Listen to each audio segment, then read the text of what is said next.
پنجشیر نخوشیک و ترسناک و روش بو روژه ریجا توجبویان زده بونه دایه. سالا در بازبویجی 1310 حالت نیپهمی جورین خوول پاریزگاه دوکی هاتینه توما کرن.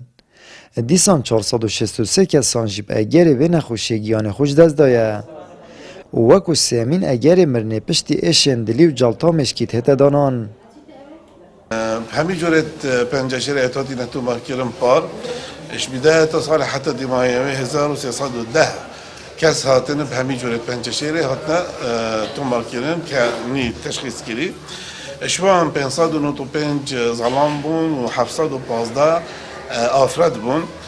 و زاروجي 75 بون وبدا خوارد جانا خارج دست داي طبعا انا بس بصراحه يعني مش مجا تشخيص كلي ناخذ صاله ايديا 463 بون اتنهاج دا هیچ سنتره که نخوشی پنجشیر الدهو کنی نه. هرچند در سال 2013 برای بنیاتی بو نخوشخانه که صد تختی تایبت بو به نخوشی هات دانان لی پشتی ساله که کارت دهات را گرتن. پلان که گنجای هبو بو درست کردن نخوشخانه که صد تختی بو همین نخوشین پنجشیره که برای بنیاتی 2013 بو هاتیا دانان و دیزاین و دمایی هاتیا و هر واساجی کار سرجی جهات بو کردن بو هنده بیت آوا کردن 2014 هاتیا راوستاندون کارت دانا هاتیا کردن لی هشتا گریبست عملگل وی مقاولینات یا دمایی کینان عمل هیوی نکو پاره بیت دابین کردن کار گل صندوق پنجشیر هاتیا کردن بو دابین کردن کجمکی پاره نزدیکی 3 میلیارد دابین بوده لی او پارت بش نکت مداخواست کردیش وزارت تندرستی صندوق پنجشیر کو پاره گنجای دابین میکرد که اپ نخوشخانه دو ماهی بیتن. ماموسته که زانکوی جی پیزبونا تخمین جینگه اگر سرکی زدبونا توجبوین پنجشیر دانید. اجبر کو آو و خانو هواین کمروف کارتینید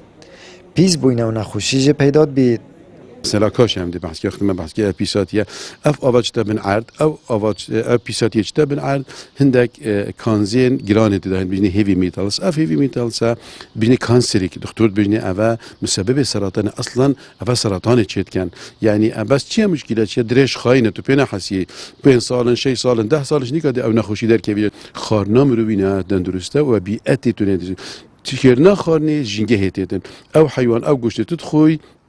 وی گیاد خود او گیای ملوث او گیاب وی باران آن وی آوه او آوا او باران آن بجنیات ترش او نفته پیست بیته کبریت پیست بیته وان حقل نفته آمار سالانه توجبوین پنجشیر بردام زده بونه دانه. او چنده جی مطرسیل دفع والاتیان درست کریه اجبر که حکومت هرما کردستان نبتنه چاره سریا بکشنه کریه بلکو ریجل هم بر پیزبونا جنگه بازرگانی کرم کرستین خورنه مواب سروچوی نگرتیه. آمد بریفکانی کانال آسمانی پیام دهوک